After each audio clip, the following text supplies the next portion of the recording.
What is up, YouTube, and welcome back to the channel. On today's episode, we are going to be working on my K-Swap DA. I've done a couple of things off camera that I did not record because it was just a pain in the ass to record. But I want to give you guys some updates on my Integra. So I didn't really explain too much what kind of K-Swap that's going in my DA. So I'm going to go over briefly and let you guys know for my new subscribers and the OG subscribers, just a refresh on what I've done to the shell.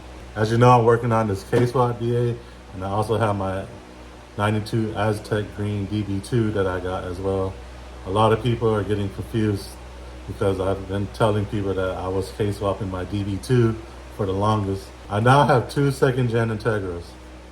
All right, y'all, so this is a 93 Integra that I got as a shell. This is a JDM K24, K24A. It's a RBB1 engine, so this should be like a 0405 K24 block, long block. So JDM K24 long block. I am running a RSX Type S transmission. Believe it's from a 03 or 04. So the difference is it has the speed sensor in the back right there, which we'll be working on soon. It has just a stock XD clutch kit in there, flywheel and clutch kit. So we're also running Hasport mounts. I have them set to the highest position. This transmission mount is flipped, and I believe the rear transmission mount, I think I have it correct. This is the only way it fit, but it's on the top hole. So at the moment, I'm running this AC power steering delete kit. I think it's just an eBay brand made by PQY. I had to swap out the JDM housing, water housing. This is off a RSX base model, so it doesn't have the oil cooler for the water pump. Internally on the engine, it's all stock. I did put a S2000 oil pump in, and I also got brand new Honda timing chain tensioners, and the whole block is resealed with Honda Bond. I still have to get a valve cover gasket and change a couple of things on the motor. I am still running the K24 water neck. I'm not sure if I'm gonna change that later. This shell did come with a brake booster delete kit, which I installed off camera because it was already installed. The only thing I have to do is bleed it. So I'm not sure if I'm gonna like this or not, but for the time being, everything is all tightened up and I just need to bleed it. If I don't like it, then I'm gonna have to find a 40/40 prop valve somewhere, find brake lines, remake them, a booster, a master cylinder, and all that crap. But also for the shifter setup, I am running the hybrid racing shifter cables. This is how I routed my cables. It goes right in between here. And then there's a 10mm bolt on the bottom with a bracket somewhere right there that's holding the cable. There's still a lot of work to do. This is a hybrid racing no-cut shifter. I need to buy a shift knob, but everything is all secured now. It's all tightened down. Like I said, I didn't make a video on this, but it's pretty straightforward. It's just a box that goes underneath. The shifter comes out this hole where the shifter used to go. And you'll have to drill 2 holes right there. So I got bolts and nuts on it. And then you just use your factory mounting shifter points right here to hold the shifter box in. So this is pretty notchy as well.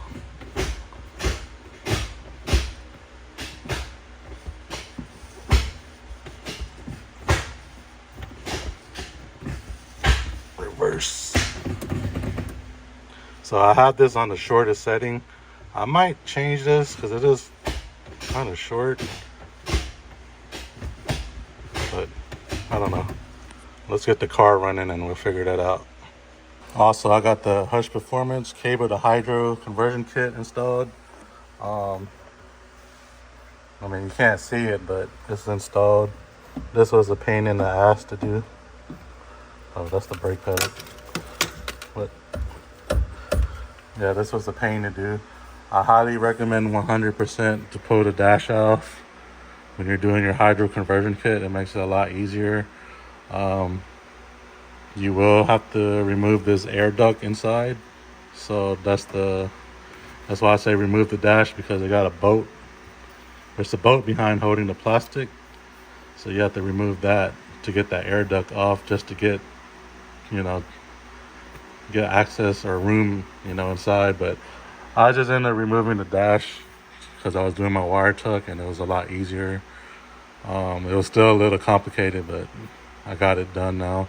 Only thing I have to do is bleed the clutch system, which I heard is a nightmare to do when you're doing this conversion kit. Hopefully it's okay with me, but we'll see when we get there.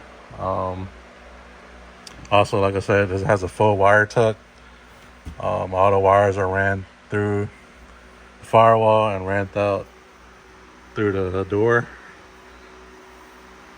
where the door harness meets on both sides. It's a little dark, but got my fuse box right there. Still got to get a conversion harness. I'm looking for one of those. I can't really find anybody that makes it besides Rywire. So if you guys know who makes the K-Swap conversion harness for DAs, let me know. Because Rywire, I think they want like $400 for his conversion kit. But as far as the interior go, I have to do the conversion harness still, and I have to wire up the charge harness. Well, I have to make a charge harness, and that's pretty much all. And get a K-Pro. At the moment, I'm running no heater, no AC.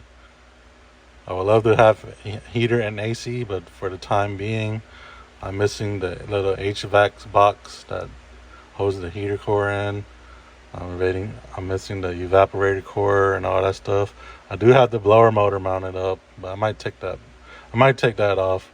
But it's summertime right now. I don't really need it. Besides the AC, so everything under the dash is gutted. And also we got a K-Swap throttle body cable. This is from Hybrid Racing. It's the short version. And on the last episode I left y'all with, I installed the half shaft with the insane shaft K-Swap axles. And I do have a pile of parts right here that we do have to install here. This episode, I'm gonna finish installing the clutch line. I just got the master cylinder. I just got the slave cylinder, so we're gonna install that. So this is how I got the clutch line running. It's coming from the firewall, from the grommet where the harness used to run through. On Hush's kit, you're supposed to drill a hole and tighten these fittings and sandwich them on the firewall, but I didn't feel like drilling a hole, so I have the clutch line tightened down and it's running through that firewall. I have it coming through behind this transmission bracket, and it should reach to the slave cylinder right there. So this is the part number for the slave cylinder we're going to be installing. It's from Exidy. I already put it together. So let me just find some 12mm bolts and install this. So I'm going to go ahead and tighten this fitting first before we put the master cylinder on. This fitting came with the clutch line.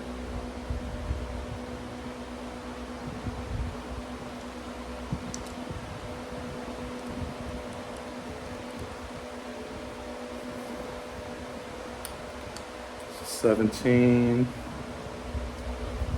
and a $13.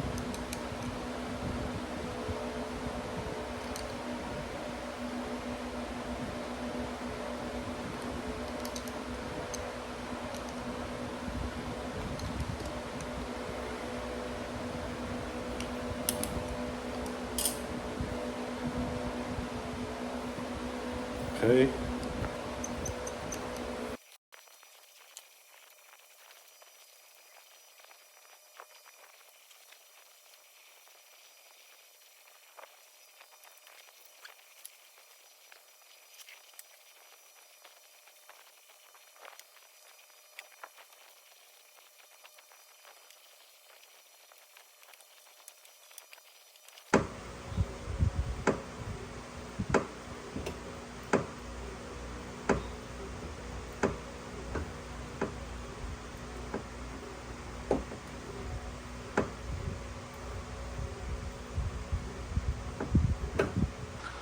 So I had to use this vacuum pump to lead the clutch line because I was trying to do it manually by pumping the clutch,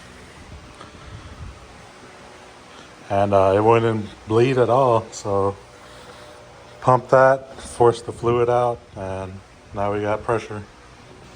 And since we got the manifold off, I'm gonna go ahead and install this new knock sensor. This is a K20 knock sensor. So this is a K20 knock sensor that I'm gonna be installing. I'm not sure if you really need to run a knock sensor, but I'm gonna change it out anyway. The K24 is different. Has a different style plug.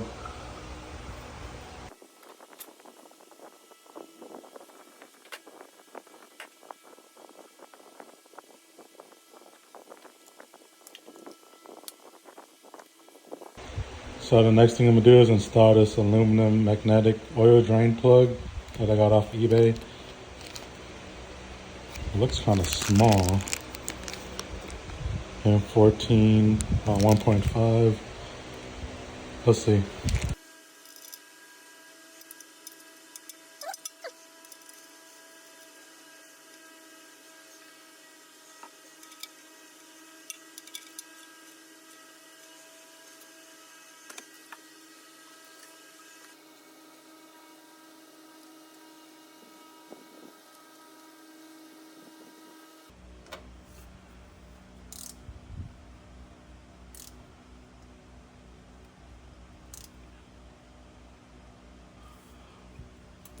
Next up, we're replacing the valve cover gasket because I don't have one on there.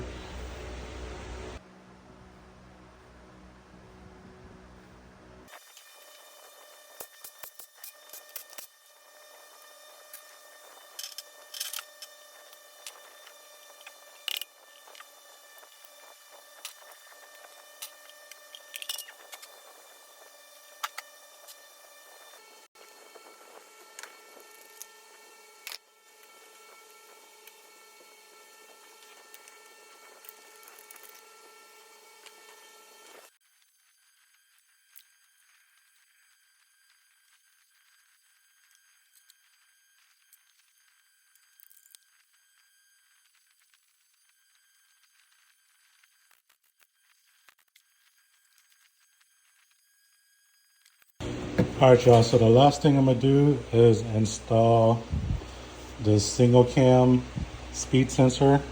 Since I want to retain my DA cluster, you have to use a single cam speed sensor to make it work. I'm not sure if I have to do any wiring to the K-Pro to make this work. As you know, our cars, they're cable driven instead of electric. So this is from a single cam D-series cable transmission from like a Civic EF or CRX. This should drop in. These are getting hard to find as well.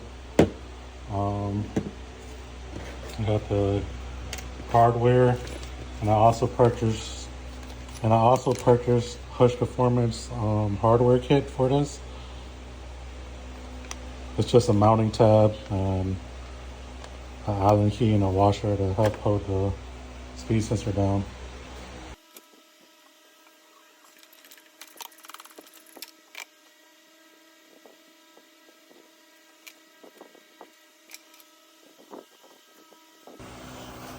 Here's a little comparison.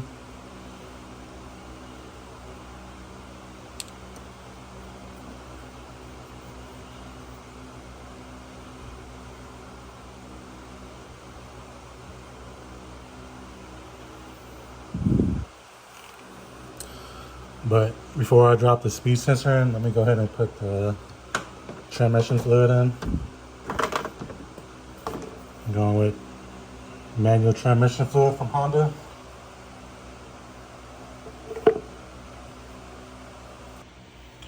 Alright y'all, so these mounting brackets did not work. The Hush Performer one don't even begin to fit. The bolt's too small. The single cam tab, you can try to make it fit, but I'm gonna have to enlarge this hole and then shave this down so that it will fit. But for now, I'm gonna just leave it like this. It's not gonna go anywhere. I have the clip on there. It's not gonna pop out or anything. But I do need to get one more quart of transmission fluid. I only have 1 quart, so I'm gonna revisit that later. All right, y'all, so that's gonna do it for this video. We got a ton of progress done. We got a working clutch now. We got some sensors put on. We got the gasket put on, the valve cover, got fresh oil and the filter on, oil drain plug. What else did we do? We got the transmission situated. We got a speed sensor, mechanical speed sensor installed. And if you guys are new to the channel and want some more K-Swap content or any DA content, consider subscribing. Hit that like button if you made it this far. And I will see you guys on the next episode. Peace out.